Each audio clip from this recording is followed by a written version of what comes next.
Bwana, miongoni mwa silaha ambayo tunayo kwenye timu yetu ni miongoni mwa silaha ambayo tunayo kwenye timu yetu kwa sasa hivi ni meneja mzoefu, kiongozi mzoefu Mr.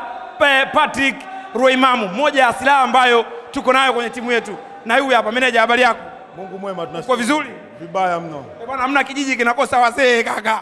Sahihi. Nimewaona wazee kaka. Turudi meneja. Naam.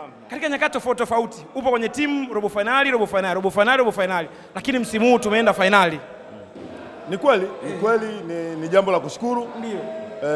Kwa sababu tumemesa hapa kama miaka misimu miwili mitatu hapa, lakini ukiangalia tulikuwa na historical background nzuri kuhakikisha kwamba tuliweza kufika quarter final zaidi ya mara 3 kama sio mara 4. Unaona? Maana mwisho wa siku tukasema kwa nini tunaishia hapa? Tuka-aim haya msimu huu, tukajiwekea malengo, tukatafuta technical staff nzuri, management nzuri, media kama nyinyi mnavyoona. Kwa mwisho wa siku malengo yetu yameweza kutimia kwa sababu kila mtu ameweza kuwajibika katika malengo ambayo tumepewa na kuhakikisha kwamba kila mtu anafikisha katika ufanisi ile ambayo umeelekewa. Lengo lilikuwa ni kufika finali. Kuchukua kombe inakuja ni option ya pili kwa sababu target kubwa ilikuwa kutoka kwenye quarter final kwenda kwenye semi final. Baada ya kwenda kwenye semi final tumeona kumbe ni kitu kinawezekana. Kwa baada ya kuona inawezekana, sasa tumefika finali. Kwa maana yake tumefikia malengo yetu. Sasa lengo lililobaki halijaisha. Kwa maana yake sasa kwenda kuchukua kombe. Meneja, wewe ni kiunganishi kati ya wachezaji, pengine management na technical bench. Silaha yetu kubwa msimu ni nini? Kuwa na technical bench nzuri. Ndio.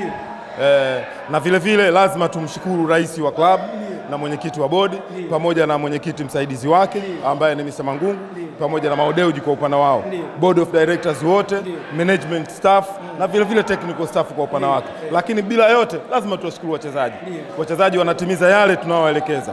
Tukifanya commitment ya discipline wise kila kitu kinafanyika. Tukiwaambia program inavyotakiwa kufanya kila kitu kinafanyika. Maelekezo tunaowapa yote wanatusikiliza na sisi tunasikilizana.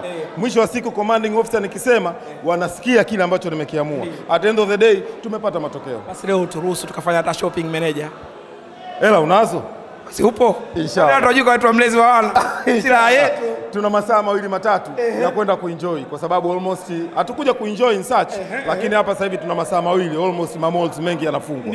Kwa hiyo naamini tunaweza tukatoa saa 1 ya watu kwenda kufurahisha macho. Kama unavyofahamu toka tumekuja huku tulikuja kikazi. Unapozungumza South Africa ni nchi mojawapo ambayo ina vitu vingi ambavyo ni vizuri na vigenuine. Lakini huwezi kuamini tuliamua tuje tufanye kazi. Hatukutaka kuja kutembea au kuona kwamba watu waliamua kwenda kufanya shopping wala kufanya nini. Mwisho wa siku malengo yetu yametimia na Mwenyezi Mungu ametenda mema. Tutakuwa mchoyo wa fadhila. Tumekuwa na mashabiki vizuri kuna mechi za nyumbani na hata hapa leo ugenini lakini kama nyumbani.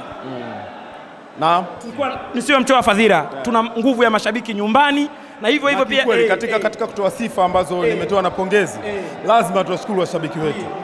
Ukiacha wa South Africa, kuna watu wamesafiri kutoka Tanzania, kuna watu wamesafiri kutoka nchi jirani kuhakikisha kwamba wanatupa kile kitu ambacho tunakitaka. Walikuwa ni watu wa 12. Kweli nisiwe mchoyo wa fadhila. Nawapa pongezi sana na Mwenyezi Mungu awajalie kuhakikisha kwamba tunaenda kuitikisa Morocco. Inshallah. Amina.